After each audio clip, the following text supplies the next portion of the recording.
Eu tô com preguiça de escrever no meu livro. Puta, eu escrevi o primeiro capítulo, tá legal. Eu tenho que explicar mais algumas coisas no primeiro capítulo, mas eu não tô com vontade de terminar o primeiro e partir pro segundo, né?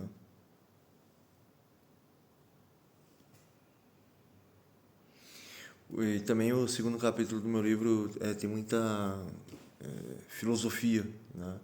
Uma conversa muito extensa, muito complexa sobre sociedade, né? E eu coloco três pessoas discutindo, né?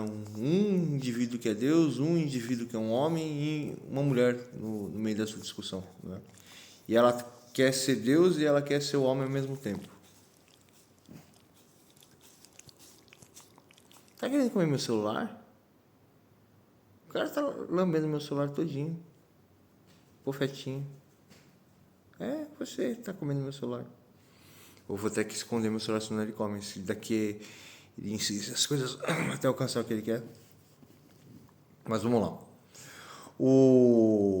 A Rússia, eu vi pelo Ancapsu, ela está tentando manter a posição zero. O Ancapsu, ele faz a leitura das coisas, mas ele não faz nem um resumo, nem a interpretação, e ele não coloca nenhum, como fala, uma conclusão lógica nos vídeos da Ucrânia, né? Os outros vídeos ele faz até isso, né? Mas o da Ucrânia ele não faz isso, eu não sei por que ele não faz isso, talvez é porque ele quer trazer uma leitura sem lado, ou sem partido, ou ele, como fala, é tanta informação que ele lê que ele, deixa eu sentar aqui e resumir, e montar vídeo. Ele está fazendo vídeo igual eu faço aqui no meu canal, né? Mas às vezes eu faço 10 vídeos, no último vídeo eu faço a conclusão lógica, mas eu não consigo montar toda a estrutura lógica, toda a rede lógica do vídeo, né? Então vamos lá. Eu vi pelo Ancapsu que a Rússia está sem armamento, está sem a logística está muito ruim, né? Ah, lá na Ucrânia, né? Na frente de batalha. A Rússia não tem tanque, né? E a defesa da frente tem armas de ataque, mas a parte de trás não tem armas de ataque, só tem armas para se defender de ataques da Ucrânia, e os ataques da Ucrânia estão passando sem erro, né? Boa parte deles, né? Além desses pontos, além desses detalhes aqui, a Rússia pegou toda a tropa, jogou na zona zero, né, do front, né, da batalha que eles estão lutando em trincheira, né, porque eles não querem dizer que eles estão perdendo, que eles não estão reduzindo. E se eles estão fazendo isso, né, eles estão apostando tudo, né, e se eles apostarem tudo, todas as suas fichas, e tá tudo precário do lado da Rússia, né, a Rússia ela vai cair, e não é uma estratégia. Eles não estão vendo o adversário como a Ucrânia está vendo e está tomando ações em relação ao adversário fez isso. Qual força que o adversário tem? Temos capacidade de drenar o adversário no fogo a fogo? Não. Então a gente tem que drenar o adversário com táticas subversivas, com táticas de terror, né? Na guerra não vence o mais forte, vence o mais terrorífico dentro da guerra, o mais agressivo, o mais bravo. E tanto que eu posso até mostrar aqui para vocês. Profetinha, vem cá, vem. Vem cá, profetinha. Profetinha é mais terrorista daqui. Vem cá, profetinha, vem. Esse aqui é meu caramelo. Esse daqui é problemático, é mais alto e mais forte, né? Mas olha aqui o caramelo. Ai, meu timbinha bonitão. Deixa eu fazer. Vem cá, timbinha.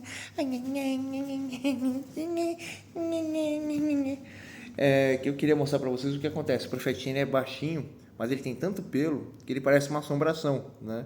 E esse ele ficou olhando com uma cara. Cadê o profetinho? Esse aqui, ele, ó, você tem que ver a expressão dele. Ele olha assim preocupado, o profetinha. O profetinha parece uma assombração, né? E além dele ser a assombração, o profetinha está sempre atacando, né? Isso acaba fazendo com que o Simba acaba tendo medo do Profetinha. Mas ó, o Simba vai trazer o Profetinha pra cá, vai, traz o brinquedo. E traz o Profetinha. É. Mas não vai dar pra mostrar o Profetinha pra vocês. E aí, voltando à questão aqui, numa batalha, numa guerra, você precisa ser o mais assustador. Quanto mais você assusta o indivíduo, mais força ele vai ter que usar para te atacar. E aí a gente chega no ponto zero. O ponto zero é o seguinte: os russos estão morrendo de medo da Ucrânia e eles não podem demonstrar fraqueza, não podem demonstrar medo, e o exército está todo em frangalhos, né? Se o exército russo conseguir segurar a Ucrânia, talvez os russos eles possam se unir. Porém, a situação não está boa. Se o grupo Wagner, que é um grupo de elite, saiu, evadiu, até esqueci de falar desse detalhe, só tá os novatos lá. Isso quer dizer que a guerra está desfavorecida. Existe muito armamento da OTAN, muito armamento moderno, e os ucranianos estão morrendo de raiva. E os Wagner, a tropa dos Wagner lá, que é... Wagner é o músico nazista do Hitler, né? Não, o cara não era nazista, né? Mas o Hitler adorava o Wagner, né? Até por isso que eles colocaram, eles querem dizer que eles são os novos monstros da humanidade, a tropa Wagner, né? E aí o que acontece? O Wagner, a tropa Wagner saiu, né? Porque viu que a batalha está perdida, e aí a Rússia está botando toda a sua força. E se a Rússia não conseguir segurar o exército deles lá, como eu falei várias coisas antes do Capso trazer, mas eu fiz uma média do que ele disse, né? E eu sou muito bom de fazer média, até esqueci, meu pai é calculador humano, eu também sou, né? E eu sou calculador humano em tudo, é pior ainda que o meu pai. O que acontece? O exército todinho vai se voltar contra a Rússia, a população vai se voltar contra a Rússia, porque o exército é o povo, né? Vários pais de famílias, vários filhos foram para a guerra, né? E a população vai se voltar contra o governo russo, e a gente vai ver o que vai acontecer. Mas voltando à questão aqui, a gente está a um passo, né, de a gente ver a queda do Império Russo, né? E a situação está desesperadora. A Ucrânia se demonstrou um monstro, né? E os caras estão desesperados. Se você tem um monstro, você precisa usar toda a sua força para atacar contra o monstro. Por exemplo, eu fiz até um vídeo falando sobre o borboleto, né? O borboleto, eu bati de frente com o borboleto com todos os donos da empresa que eu trabalho. E a empresa que eu trabalho é no Brasil todo, né? E até fora do Brasil agora. Os caras ficaram quietos, porque eu não xinguei, mas eu usei argumento, né? E argumento lógico. E o borboleto não teve ação contra mim, né? Então, o que acontece? O borboleto surtou, e eu vou continuar provocando o borboleto para ele atacar com mais força. E quando o borboleto atacar com mais força, e o que ele está fazendo é ruim para mim, para o pessoal que era amigo meu e para o pessoal novo, eu estou fazendo ele colocar a empresa à destruição, né? Botar a empresa no ponto zero, né? E a minha empresa está agindo igual a merda da Rússia, né? Tá botando um monte de cara na linha de frente lá, não tá dando suporte para os caras velhos. Eu sou um dos melhores da minha empresa e tá um caos total. O que está acontecendo no fronte russo está acontecendo na minha empresa lá, né? Tanto que vocês estão vendo que eu estou até desanimado esses dias, né? Mas, porém, voltando à argumentação,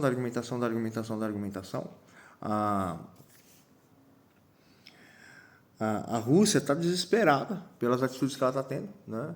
E ela não tem força para fazer um contra-ataque, né? E até tanto que ela resolveu ir para frente para segurar o inimigo, né? E o inimigo tá caçando de tudo que é lado, né? É uma coisa horrível. E tem várias lendas lá dos ucranianos, e você não está vendo lenda nenhuma dos russos, né? Os russos só estão apanhando da Ucrânia, e está totalmente desbaratado. O exército russo está sem generais, está sem como fala, estratégia. Foi retirado um dos melhores generais da Rússia. Eles estão sem armamento. O Putin está tentando segurar o máximo possível do fronte lá para levantar a moral dos soldados. Não quer que perca a guerra, porque se perder é perigosíssimo, como fala, ter um motim na Rússia. O que mais? Existe a questão, né, de que ele não pode fazer contraofensiva, né, para pegar os ucranianos, porque eles não têm força para fazer isso. Então, basicamente, a guerra está quase vencida, né? Está quase vencida e a Ucrânia, ela, como fala, ela tem que enfraquecer o máximo possível o adversário para fazer a contraofensiva dela, né? A gente está esperando a contraofensiva ucraniana e a Rússia não tem mais o que fazer, né? Então a situação tá, como fala, a situação tá preocupante porque é uma grande potência bélica, né, que está implodindo e a Ucrânia é um grupo fortemente armado que os pais, os avós ensinaram a combater, né, porque eles estavam na Primeira Guerra, na Segunda Guerra, ensinaram a combater os filhos, tanto que a minha mãe me ensinou um monte de coisa de quase 5.000 anos atrás e até questão sobre guerra, né? E eu, como fala, eu estou preparado para o pior, né? Eu só preciso de ajuntar uma boa soma em dinheiro, né? Para eu, como fala, estar preparado para o pior, né? E se eu envelhecer mais ainda, eu preciso ter alguns filhos para ensinar o que a minha mãe me ensinou, o que os meus avós me ensinaram, o que os bisavós ensinaram. E assim vai, né? Porque eu querendo ou não, apesar de eu ser meio doidão, eu tenho estrutura familiar, né? A diferença é que eu sou meio... Eu falo tudo que eu penso, né? É meio ruim isso. Tudo que eu penso, não, quase tudo que eu penso, né? Então, falou aí pra vocês, pessoal.